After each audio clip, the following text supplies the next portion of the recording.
अब देख रहे हैं करगिल नामा लद्दाख की अपनी आवाज़ तक ये लोगों के ऊपर छोड़ते हैं। बिल्कुल। एज ए एग्जीक्यूटिव आप क्या कर रहे हो?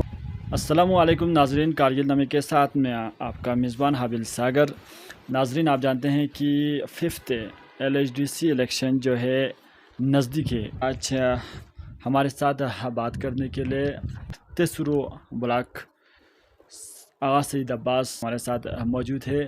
ख़ासकर हम बात करेंगे कि इन 5 सालों में डेवलपमेंट की हम बात करें तो कितना डेवलपमेंट इन्होंने 5 साल में किया है, इस पे बात होंगी। तो सबसे पहले आगा साहब, आपका बहुत बहुत शुक्रिया। बिस्मिल्लाहिर्रहमानिर्रहीम। शुक्रिया हाबिल साहब, आपने आज हमें जो बुलाया, आपका बहुत बहुत शुक्रिया।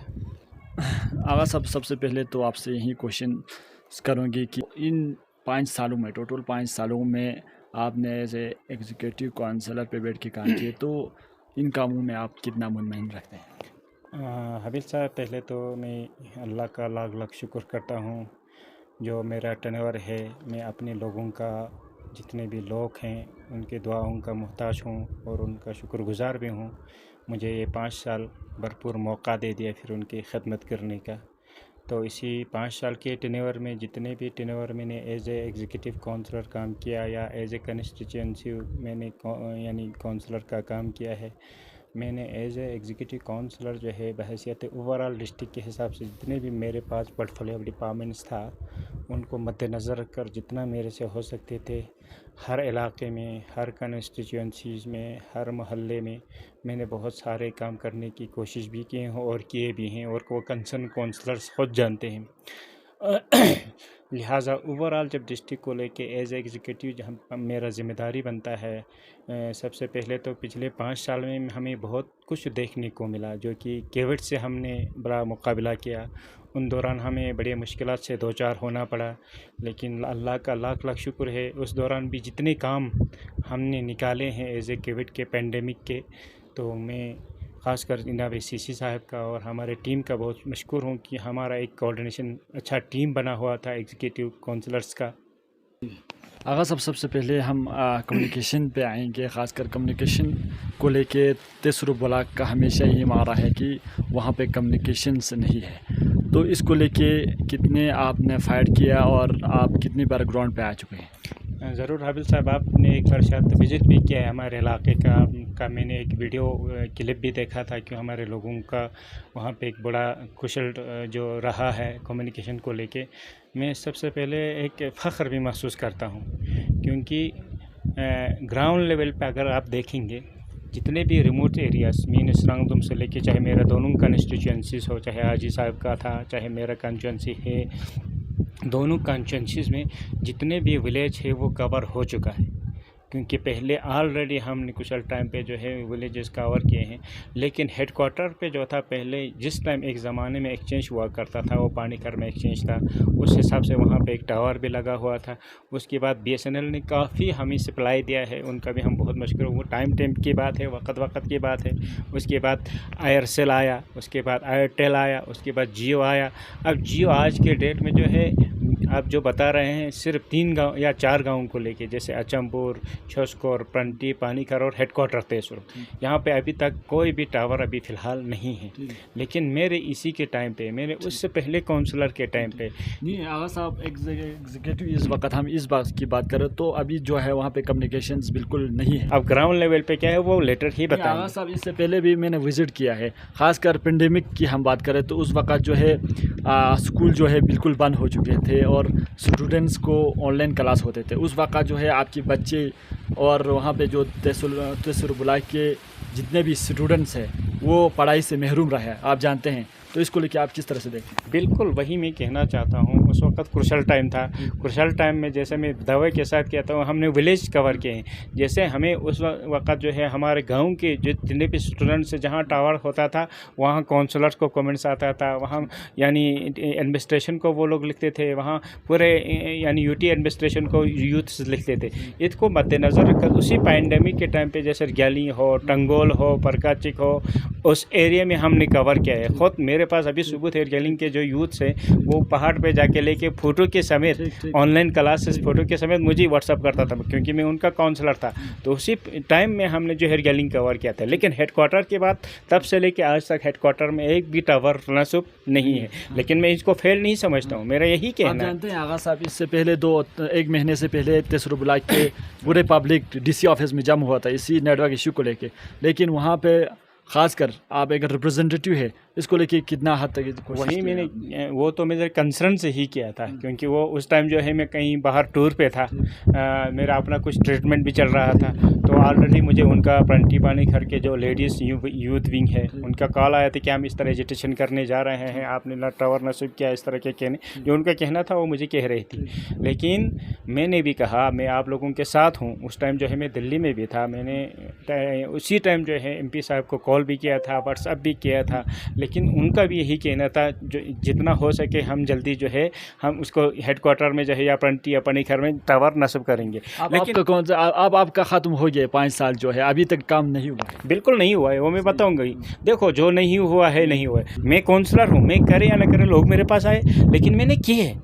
अब वो एडमिनिस्ट्रेशन के ऊपर है, यूटी के ऊपर है या सेंट्रल गवर्नमेंट के ऊपर है, मेरा कहना क्यों नहीं माना, क्यों इस पर फॉलो नहीं किया, वो मैं नहीं जानता। लेकिन काम नहीं हुआ, काम नहीं, सीधी सी बात है, बिल्कुल नहीं हुआ, आज अभी तक नहीं हुआ। ठीक, क्लियर। तो इसको लेके हम नेशनल हाईवे पे आते हैं। आगा साहब, जैसे कि आप जानते हैं कि नेशनल हाईवे को लेके हम बात करें तो अभी काम चल रहा है, तो वहाँ पे ख़ासकर लोगों का कहना है कि कंपोजिशन की हम बात करें तो वहाँ पे जितने भी ट्रीज नेशनल हाईवे में जा रहा है और जितने भी लैंड्स नेशनल हाईवे में, लेकिन काम रुका हुआ है क्योंकि यहाँ पे कंपनसेशन नहीं मिलने की वजह से काम रुका हुआ है। इस पे क्या कहना? ऑलरेडी कंपनसेशन जो है हर काउंसलर ने, LG साहब आए थे सांगू में विजिट में, उस टाइम भी कहा है।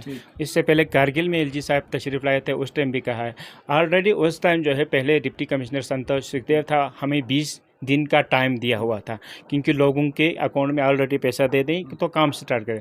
आज के डेट में हमने सुना, क्योंकि आप मतलब कोड ऑफ कंडक्ट में किसी ऑफिस में नहीं पहुंचा, उन्हें मैं किसी को पूछा, अब लोग कह रहे हैं कि फाइनल स्टेज पे हैं, इनके अकाउंट में पैसे आ रहे हैं, क्योंकि उस वक्त से लेकर अभी तक बहुत टाइम हुआ, 1 महीने से भी 1.5 महीने से भी ऊपर। अभी फ़ोन आ रहा था, अभी फ़ोन आ रहा था, वहाँ पर काम जो है रुका हुआ है क्योंकि कंपनसेशन नहीं होने की वजह से लैंड का। लेकिन मेरे नोटिस में ये नहीं है, मुझे कॉल नहीं आया। मैं कल बताइए किस गांव का कॉल आया या किस एरिया से आपको कॉल आया? मुझे कॉल आया एज ए काउंसलर, मुझे अभी तक कॉल नहीं आया। लेकिन कुछ दिन पहले यहाँ जहाँ पे हमारा तरकोल बिछाते हैं दसना गाँव का, उनका कोई पोल्यूशन को लेके ये चल रहा था, वो ऑलरेडी उन्होंने बंद कर दिया है। वो तो ऑलरेडी उन्होंने बंद कर दिया। अब नेशनल हाईवे वालों को भी बताने, बंद तो लोगों ने कर दिया, काम भी उनका बंद हो जाएगा। लेकिन कहाँ वो लोग फिर करेंगे ये काम स्टार्ट? ये भी तो एक सवाल है नहीं सर। इधर से हम दावा बोलते हैं, इधर से लोग बोलते हैं हमें जल्दी काम चाहिए, इधर से लोग बोलते हैं हमारे अकाउंट में पैसा आना चाहिए, तो हम छोड़ दें। इधर से काम स्टार्ट किया तो किसी को तो यानी वो जो है पोल्यूशन हो जाता है, किसी को एयर पोल्यूशन हो जाता है, किसी को तरकोल का पोल्यूशन हो जाता है, किसी को और कुछ होता है, फिर लोग डिस्प्यूट कर देते हैं। तो उनको भी तो हम सब मिल के कुछ ना कुछ जगह तो देना। कितना सीरियस है ये? पहले लोग तैयार हो जाएं, काम दे दें, उनको जगह दे दें। अगर वहाँ जगह नहीं दे तो दूसरी जगह दे दें। मेरा कहना है आपके वसादत से कि लोग जो है, अगर हम मेरे गांव में या दक्षिणा गांव में किसी गांव में काम करने नहीं दिया तो उनको वो लोग कहाँ जाके काम करें? कुछ जगह तो हमें भी देना पड़ेगा ना, ये तो लोगों को भी कॉम्प्रोमाइज़ करना पड़ेगा। एजुकेशन फील्ड की हम बात करें तो एजुकेशन में जो है अभी जितने भी वहाँ पे स्कूल्स हैं, ख़ासकर ट्रांसपोर्ट पॉलिसी को लेके हम बात करें तो कहना है उनका कि किसी डिपार्टमेंट में है कम से कम 10 साल 20 साल से अभी भी ट्रांसपोर्ट पॉलिसी नहीं चल रहा है। तो लोगों का कहना है कि अगर चाहे स्कूल में टीचर्स हो, उनको और स्टूडेंट्स के बीच में इतना इंटरेक्शन नहीं रहता है, क्योंकि जो टीचर वहाँ पे 10 साल 20 साल काम करता है, तो इस पर ये काम क्यों नहीं हो रहा है? देखो ऑलरेडी ट्रांसफ़र पॉलिसी तो ओवरऑल डिस्ट्रिक्ट के ऊपर चलेगा, नहीं कि एक कॉन्स्टिट्यूंसी में चलेगा। जब पॉलिसी आएंगे तब ओवरऑल डिस्ट्रिक्ट के ऊपर पॉलिसी बनेंगे। अभी तक मैं अपने कॉन्स्टिट्यूंसी की बात करूंगा, कोई भी किसी स्कूल में ऐसा नहीं होगा कि उसमें यानी स्ट्रिंगर जो है स्टूडेंट का या रोल जो है वो बराबर होगा या नहीं होगा, उसके हिसाब से ऑलरेडी टीचर्स बराबर होंगे। जहाँ पे स्टूडेंट नहीं होगा वहाँ पे उस हिसाब से मतलब टीचर होंगे। जहाँ पे टीचर ज़्यादा या स्टूडेंट कम होगा, क्योंकि ये कॉम्प्रोमाइज़ पे उसमें तो नहीं जगह एक जगह। मिसाल के तौर जहाँ मैं आपको कर पकड़ का मुद्दा मैं सीधा बताऊँगा, वहाँ ये तो मीडिया में भी आया हुआ एक मुद्दा है। वहाँ पर 4 स्टूडेंट था, 3 टीचर थे, तो क्या 4 4 स्टूडेंट पे एक टीचर, रेशो क्या होता है? तो मतलब कुछ तो लोग भी कॉम्प्रोमाइज़ करना पड़ता है। तो हम क्या करते हैं, पॉलिसी वहाँ पे अडॉप्ट नहीं करते हैं, वहाँ पे हम as a counsellor, as a administration compromise करता है। वहाँ करपखर मैंने आपको इसीलिए मिसाल दे दिया। फिर जहाँ पे 3 अगर स्टूडेंट को 4 टीचर रखे, वहाँ से एक उठा के जहाँ पे हमें ज़रूरत है कॉम्प्रोमाइज़ पे रख लेते हैं, या ZDO लेवल पे, या हेडमास्टर लेवल पे, या CO लेवल पे, नहीं इनके उनको ट्रांसफ़र करता है या अटैच करता है, क्योंकि जहाँ हमें ज़रूरत पड़ता है इसी तरीके से हम एडजस्टमेंट करते हैं। लेकिन मैं वसूख से कहूँगा आज के डेट में ऐसा किसी स्कूल में मेरे कंस्टिट्यूंसी में नहीं होगा।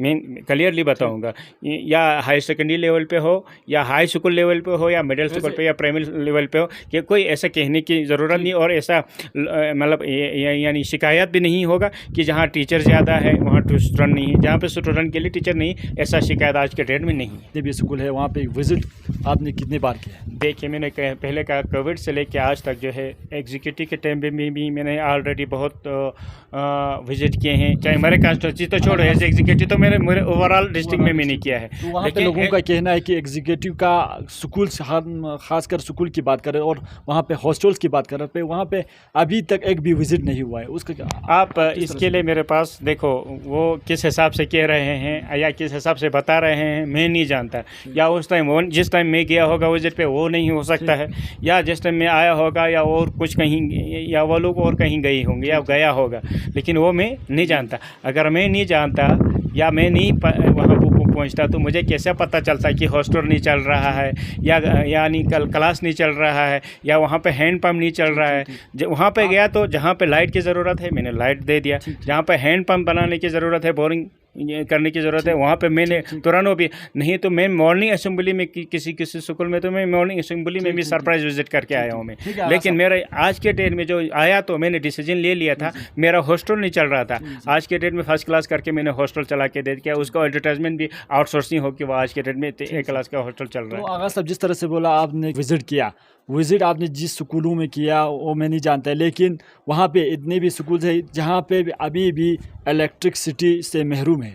देखिए, गवर्नमेंट ने एक पॉलिसी ऑलरेडी क्लियर किया है, ना काउंसलर की ज़रूरत है, ना SCC की ज़रूरत है, ना DC की ज़रूरत है, ये कोर्ट एक ऑर्डर है। स्कूल, हॉस्पिटल, आंगनवाड़ी सेंटर, उनको पानी नहीं होगा तो पानी बोरिंग करके देना है, उनको लाइट नहीं दिया है तो लाइट का कनेक्शन करके देना। चलो मैं मिसाल दे देता हूँ, अगर मैं नहीं किया तो गवर्नमेंट क्यों नहीं कर रहा है? फिर मेरा एक सवाल है ना, देखो 1 मिनट, चलो मैंने तो विजिट भी नहीं किया, मैंने तो दिया भी नहीं, तो गवर्नमेंट कोर्ट के ऑर्डर को फॉलो क्यों नहीं करे? जब कोर्ट का ऑर्डर है स्कूलों को बोरिंग करके देना है, वो क्यों कर नहीं दे रहे हैं? लेकिन बिल्कुल वही मैं भी बता रहा हूँ, चलो मैंने तो नहीं किया, तो इसका मतलब है या गवर्नमेंट को नहीं कर रहा है या मैं नहीं कर रहा हूँ, उस पर सवालिया निशान नहीं बनते हैं। लेकिन जहाँ गवर्नमेंट को काउंसलर के बगैर, CC के बगैर, एडमिनिस्ट्रेशन के बगैर करना है, कोर्ट के फॉलो को तो डिपार्टमेंट को भी फॉलो करना पड़ेगा ना, उनको वेट नहीं करना किसी को बोलने का। लेकिन जब इलेक्शन आ जाता है, अब इलेक्शन पे आ रहा हूँ तो उस वक्त वो लोग उसी वक्त तुरंत इलेक्ट्रिक फिटिंग कर देता है। हाँ सर, उससे पहले तो नहीं करते हैं ना, ये क्यों? फिर उस वक्त हमें पूछने की ज़रूरत नहीं होता है। आज के डेट में मैं बोल रहा हूँ, कल चल रहा है जहाँ जहाँ पोलिंग स्टेशन है वहाँ इलेक्ट्रिक फिटिंग चल रहा है, इस वक्त हमें नहीं पूछ रहे। ये कौन सा सवाल है? लेकिन मैं कहता हूँ चलो हम एज ए रिप्रेजेंटेटिव हमें लोगों को बोलना है कि नहीं? बोल के काम नहीं किया है तो वो अलग बात है, वो डिपार्टमेंट को भी काम होना चाहिए। डिपार्टमेंट भी ढीला नहीं करता है, मैं डिपार्टमेंट पे दोष नहीं देता हूँ। जहाँ डिपार्टमेंट को 1000 स्कूल कवर करना है वो तो ओवरऑल डिस्ट्रिक्ट में कवर करना है, मेरे कंस्टिट्यूंसी को तो उनको नहीं देखने हैं ना, तो प्योरिटी बेस पे हर एक करते जाते हैं, वो करते भी हैं। मतलब आगा साहब, वहाँ के लोगों का कहना है स्कूल में इलेक्ट्रिसिटी नहीं होने की वजह से जो है जितने भी वहाँ पे लैब है, कंप्यूटर है, वो नहीं चल रहा है, बिल्कुल बंद है। इस पर क्या कहेंगे? मैं इस पर गलत ये कहूँगा, ये उनका कहना अच्छी बात नहीं है। आप मीडिया वाले हैं, मैं तो कहूँगा आप पूरे हिंदुस्तान में जब से करगिल में एक लाइट फैसिलिटी जितना अच्छा हुआ, 1 सेकंड के लिए कहीं भी लाइट नहीं जाते हैं। जहाँ पे मेरा चिलुंग प्रोजेक्ट चल रहा है 2 सेकंड के लिए लाइट नहीं जाते हैं। तो लाइट नहीं जाता है तो मेरा ये फिर से वही बनता है, आज तक या उन्होंने अप्लाई नहीं किया होगा इलेक्ट्रिसिटी के लिए अपने department through, grass root level पे भी उनका मतलब आना चाहिए ना, या कोई प्राइमरी स्कूल हेडमास्टर को बोलना चाहिए, हेडमास्टर CO को लिखना चाहिए, CO एडमिनिस्ट्रेशन को लिखना चाहिए, या उनको उसमें दिक्कत हो गया होगा। ये मेरा नहीं कहने, आज के डेट में भी लाइट नहीं है, इलेक्ट्रिसिटी नहीं है, ये कहने की उसको एक्सक्यूज़ करने का कोई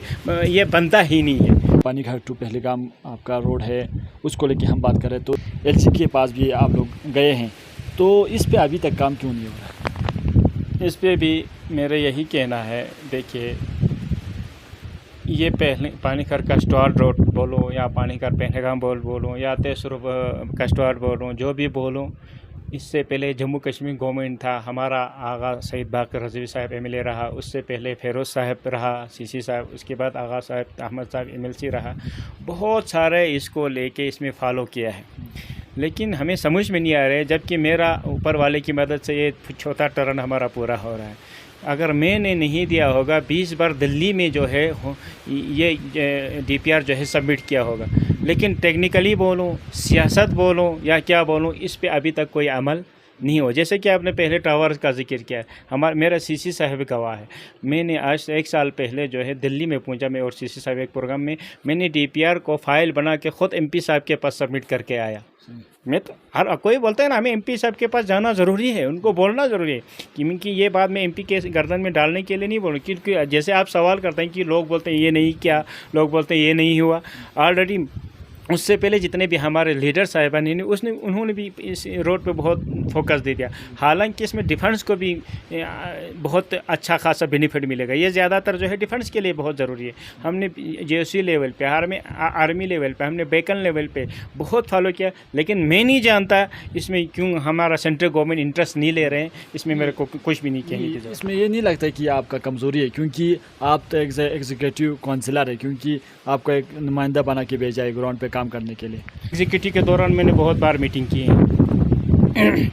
उस वक़्त मैंने ये नहीं बोला कि हम एजिटेशन करें, उस वक्त मैंने बोला मैं दिल्ली जा रहा हूँ, दिल्ली जाके हमने फॉलो किया है। इसके बाद हमने उसी के साथ साथ टावर का भी वही मसला मैंने उठाया है, इसी को लेके सारा कुछ बताया है, लेकिन लोगों को भी कोई इंटरेस्ट नहीं था जिसमें क्लियरली मैं बताऊँ। जब इंटरेस्ट नहीं था तो फिर हम भी नॉर्मली जो है मेरा रूटीन एज ए रूटीन हमने जो काम किया वो हम नहीं किया। अच्छा, आपका कहने का मतलब है इनमें लोगों ने भी इंटरेस्ट नहीं लिया। लेता तो जैसे टावर में एजिटेशन किया तो रोड में एजिटेशन क्यों नहीं किया? जब टावर 2 दिन नहीं आया, लड़कियां रोड पे आ गए, रोड के लिए लड़कियां या लड़के क्यों रोड पे नहीं आ रहे? मेरे खिलाफ या जिसके खिलाफ बोलना था बोलना अच्छी बात है, बोलना अच्छी बात है, लेकिन रोड पे तो आ जाओ ना कम से कम। तो आगा साहब, ख़ासकर हेल्थ की बारे में हम बात करें तो वहाँ पे जो है पीएचसी है वो अभी तक अपग्रेड क्यों नहीं हो रहा है? आप इसके किस तरह से? अपग्रेड तो अभी फ़िलहाल यूटी बनने के बाद कोई भी पीएचसी जो है अपग्रेड नहीं है, लेकिन इनके बिल्डिंग के बारे में जो है हमने, लेकिन लेटर तो जाते रहते हैं। लेटर तो जैसे भी ये टावर वाला मसला है, सीएचसीज अपग्रेड या कॉलेज अपग्रेड या हाई सेकेंडरी अपग्रेड या हाई स्कूल अपग्रेड, एक फाइल जाते रहते हैं, एक प्रोसेस चलते रहेंगे। लेकिन पीएचसी पानीखर का बिल्डिंग का जो है वो ऑलरेडी हमने 2 बार फंड्स ला चुका है, लेकिन उसके बाद उनका ज़मीन का जो उनको चाहिए था उसमें थोड़ा आगे पीछे जो पानीखर में ज़मीन था, उन्होंने भी ज़मीन ऑलरेडी लोगों ने दिया हुआ था, लेकिन उसमें जो है थोड़ा मेडिकल वालों को जो है जगह की कमी होने की वजह से उन्होंने फ़िलहाल जो है वो ऐसे ही रखा है। फिर भी ये पुराना वाला बिल्डिंग जो है आज के डेट में आप देखने जाओगे वो उस पर काम चल रहे हैं और बन भी रहे हैं। लोगों का कहना है कि वहाँ पे जो है अभी जो है उस एरिया में जो है पंद्रंग कनाल जो है वो दे रहा है, लेकिन अभी काम क्यों नहीं हो रहा है? यही तो लोगों को ये नहीं, 15 कनाल जब काम दे दिया, लेकिन मेरा कहना है डिपार्टमेंट जो बोल रहे हैं वो हमें 15 कनाल कम है, डिपार्टमेंट को 18 कनाल चाहिए। बस उसी बीच में वो रहा है, क्योंकि एज ए काउंसलर मुझे पता है, हमें भी डील किया है, क्योंकि एज ए पीएचसी के लिए जो ज़मीन चाहिए उनको 18 कनाल चाहिए। आप लोगों ने 15 कनाल तैयार किया हुआ है, अब उस पर कॉम्प्रोमाइज़ तो लोगों, और मैंने पहले कहा ना डिपार्टमेंट को करना चाहिए। उसमें काउंसलर जाके कोई कुछ तो नहीं कर सकते ना, किसी का ज़मीन ला के उसमें 20 कनाल बना के ले तो नहीं दे सकते हैं ना। कहें तो 2-3 बार आप एग्जीक्यूटिव काउंसिलर रहे हैं, तो ख़ासकर उसमें हम मार्केट की बात करें तो पहले जैसे था वैसे ही है। तो वहाँ पे मार्केट में इस वक्त जो है एक वॉशरूम तक भी नहीं है। देखिए, तेसरो हेडक्वार्टर को लेके ऑलरेडी मार्केट में न वॉशरूम है न और कुछ फैसिलिटीज़ है, क्योंकि हमने जो है लोगों के डिमांड के हिसाब से एज ए वहाँ का काउंसलर में एग्जीक्यूटिव में था, हमारा पूरा ऑफिस चेंज हो रहा है। मेरा जो है वहाँ पे मैनी सेक्रेटरी बन रहा है। ओवरऑल ये फ़ख्र की बात है ना, लोगों ने मुझे डिमांड किया है मैंने सेक्रेटरी बनाओ। तेसुर हेडक्वार्टर की बात कर रहा हूँ, वहाँ पे तहसील हेडक्वार्टर है, वहाँ पे पुलिस स्टेशन अभी थाना बन गया है, वहाँ पे सीडीपी मतलब हर कोई ऑफिस जो है हेडक्वार्टर बड़ी ऑफिस है वहाँ पे तेसुर में। अब जहाँ हमारा न्यू सेक्टर बन रहे हैं वहाँ लेटरिन भी बनेंगे, वहाँ कैफ्टेरिया भी बनेंगे। जैसे कि मेरे पूरा 5 साल में ऑलरेडी आप दफना से लेके पृथ्वी से लेके मेरे कंजून छस्कोर तक अगर देखेंगे, इसी 5 साल में करगिल डेवलपमेंट अथॉरिटी के कितने कैफेटेरिया बने हैं, आप खुद देख के फ़ोटो लेके भी आ सकते हैं। एक कैफेटेरिया तो तैयार भी हो चुका था, लेकिन इलेक्शन की कोड ऑफ कंडक्ट होने की वजह से हमें इनॉग्रेशन करने का वक्त नहीं मिला।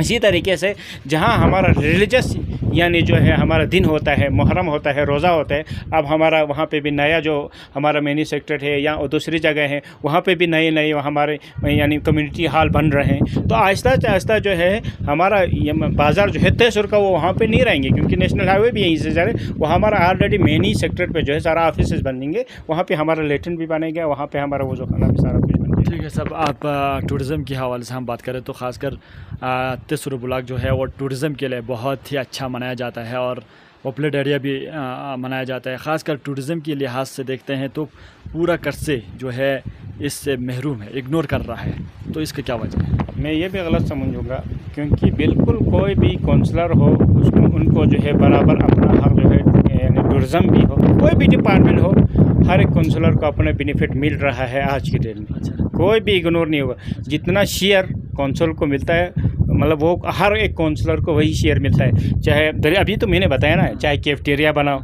चाहे जैसे यानी हमारा सब्सिडी कंपोनेंट होता है उसमें हमने हट दिए हुए हैं। आप बोलते हैं टूरिज़म के लिहाज से आपको मिलता है, लेकिन ग्राउंड लेवल पे आपका ये काम कहाँ है? वही तो मैं बार बार आप फिर बोलेंगे, लोगों को दोष ठहराएंगे।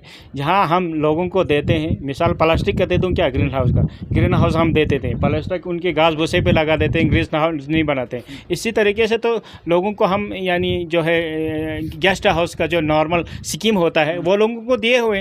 ये सवाल होंगे, हम स्पोर्ट्स की बात करें तो आप जानते हैं कि इस वक्त जो है स्पोर्ट्स फील्ड्स में काफ़ी स्कोप्स है, तो ख़ासकर तयसुर ब्लॉक में हम बात करें तो अभी भी एक भी ऐसे ग्राउंड नहीं है जहाँ पे बच्चे खेल सकें। ये भी मैं लोगों को ऊपर दे दूंगा।